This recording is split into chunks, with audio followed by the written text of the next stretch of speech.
വിശുദ്ധ യോഹന്നാൻ എഴുതിയ സുവിശേഷം അധ്യായം 10 7 മുതൽ 21 ഉൾപ്പെടെയുള്ള വാക്യങ്ങൾ. നല്ല ഇടയൻ.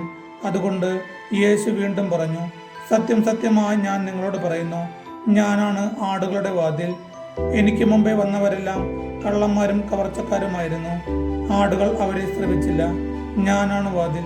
എന്നിലൂടെ പ്രവേശിക്കുന്നവൻ രക്ഷ പ്രാപിക്കും. അവൻ അകത്തു വരികയും പുറത്തു പോവുകയും മേച്ചിൽ സ്ഥലം കണ്ടെത്തുകയും ചെയ്യും. മോഷ്ടിക്കാനും കൊല്ലാനും നശിപ്പിക്കാനുമാണ് കള്ളൻ വരുന്നത്. ഞാൻ വന്നിരിക്കുന്നത് അവർക്ക് ജീവൻ ഉണ്ടാകാനും അത് സമൃദ്ധമായി ഉണ്ടാകാനുമാണ്. ഞാൻ നല്ല ഇടയനാണ്. നല്ല ഇടയൻ ആടുകൾക്ക് വേണ്ടി ജീവൻ അർപ്പിക്കുന്നു. ഇടയനല്ലാത്തവനും ആടുകൾ സ്വന്തമല്ലാത്തവനുമായ കൂലിക്കാരൻ ചെന്നായി വരുന്നത് കാണുമ്പോൾ ആടുകളെ ഉപേക്ഷിച്ച് ഓടിപ്പോകുന്നു. ചെന്നായി വന്ന് അവയെ പിടിക്കുകയും ചിതറിച്ച് കളയുകയും ചെയ്യുന്നു. അവൻ ഓടിപ്പോകുന്നത് കൂലിക്കാരനായതുകൊണ്ടും ആടുകളെ പറ്റി താല്പര്യമില്ലാത്തത് കൊണ്ടുമാണ്. ഞാൻ നല്ല ഇടയനാണ്. പിതാവ് എന്നെയും ഞാൻ പിതാവിനെയും അറിയുന്നത് പോലെ ഞാൻ എനിക്കുള്ളവയെയും എനിക്കുള്ളവ എന്നെയും അറിയുന്നു.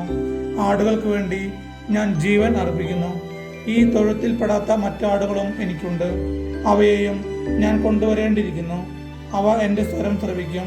അങ്ങനെ ഒരാട്ടിൻപറ്റവും ഒരു ഇടയനുമാകും. തിരിച്ചെടുക്കുന്നതിന് വേണ്ടി ഞാൻ ജീവൻ അർപ്പിക്കുന്നതിനാൽ പിതാവ് എന്നെ സ്നേഹിക്കുന്നു.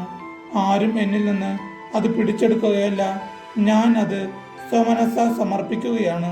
അത് സമർപ്പിക്കാനും തിരികെ എടുക്കാനും എനിക്ക് അധികാരമുണ്ട്. ഈ കൽപ്പന എൻ്റെ പിതാവിൽ നിന്നാണ് എനിക്ക് ലഭിച്ചത്. ഈ വാക്കുകൾ മൂലം യഹൂദരുടെ ഇടയിൽ വീണ്ടും ഭിന്നതയുണ്ടായി.